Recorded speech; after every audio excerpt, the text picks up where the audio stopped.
Paz e luz seja sobre a sua vida, hoje e sempre. Amém.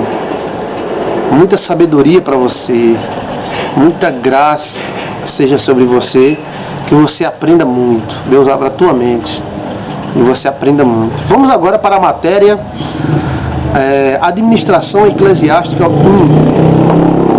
Administração Eclesiástica 1. A igreja como instituição, como organismo, como ordem, né?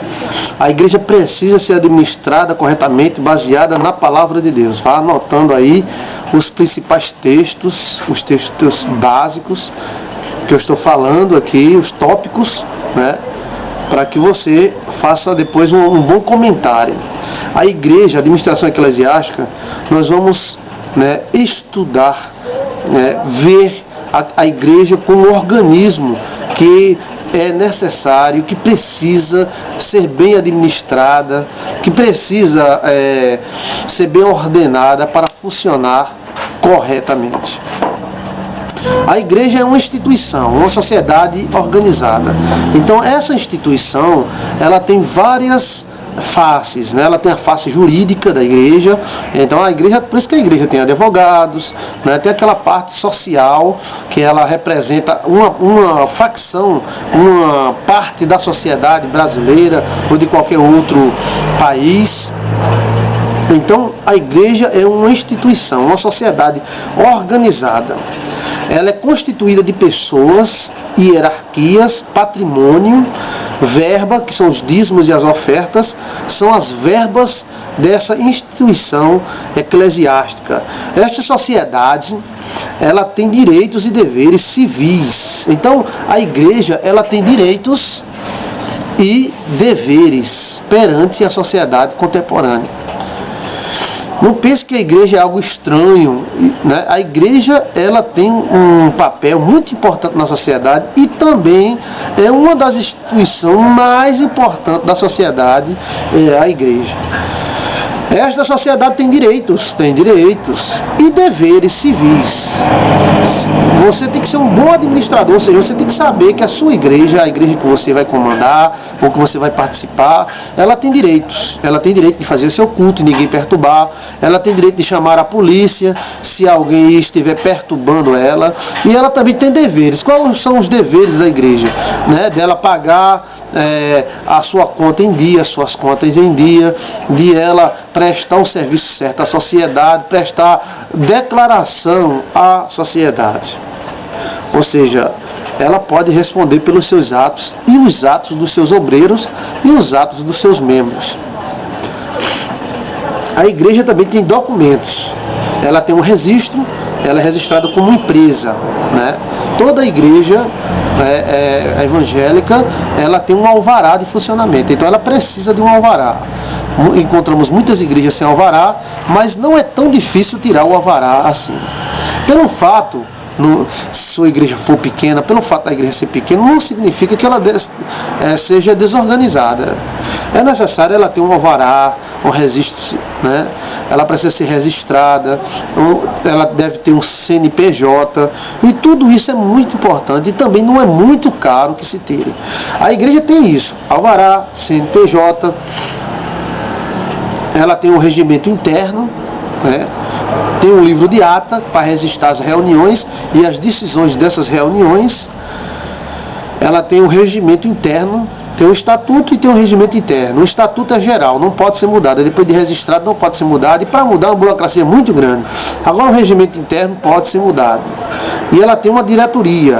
Essa diretoria, ela é constituída, né, pela própria igreja. A igreja diz, olha, você é secretário, faz uma reunião, aí coloca secretário, tesoureiro, vice-presidente, primeiro presidente e tal. E isso vai para o livro ata, que deve ser registrado. Veja que a igreja não é algo assim, eu vou fazer minha igreja, vou botar aqui. Tudo bem, pode fazer, né? E é livre, e Deus abençoa, abençoa.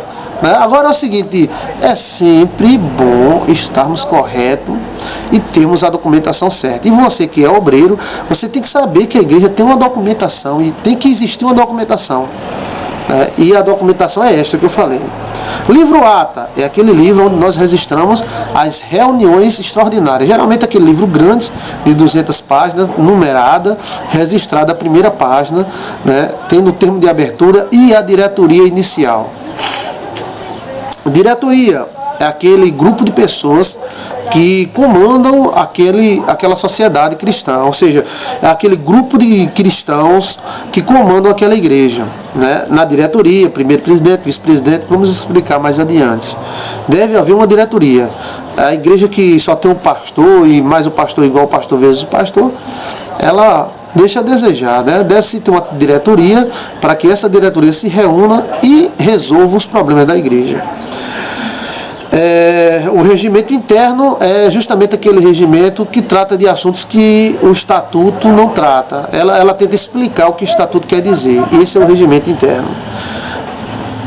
Há uma grande desorganização nesta área, porque muitas igrejas não têm nem livro ata, não registram. Muitos pastores são ordenados sem registro, né? Estamos falando aqui da parte administrativa, depois vamos para outra parte, né?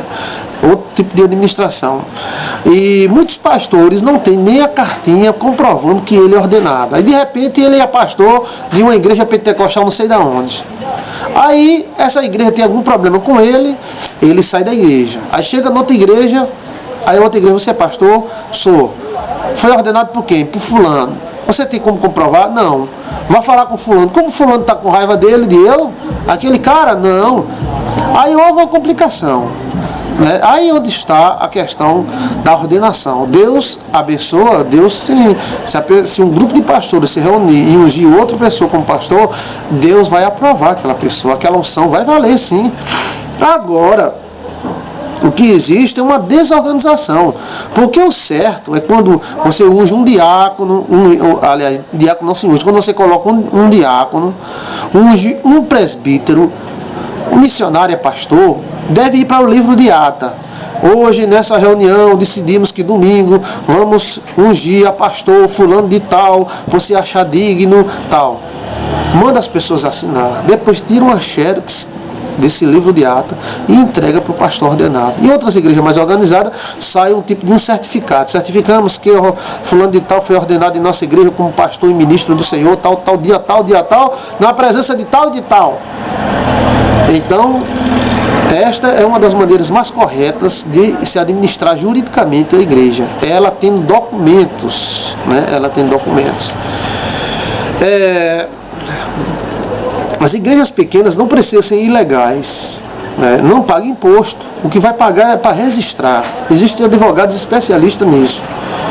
Hoje está em torno de R$800 o registro de uma igreja, né? Ou seja, não precisa estar desorganizado. Não existe aquela igreja. Porque a igreja é pequena tal, e precisa ser desorganizada, a igreja é pequena? Não. Se tem 30, 40, 50 pessoas, se reúnem, tira esse dinheiro, registra, faz as coisas tudo bonitinho, para depois não dar problemas, né? Para você que é obreiro de pequeno porte, né, não é difícil legalizar a instituição, né? Vamos ter também uma palestra no nosso seminário, do Seminário Teológico Luz Online, como legalizar uma igreja. Isso para as pessoas que têm igrejas de pequeno porte. O sistema de governo, né? O sistema de governo da igreja varia. Existe o sistema episcopal, que são aquele sistema onde os pastores e o grupo de pastores dominam aquela instituição. Ou seja, a igreja em si não domina nada. Não.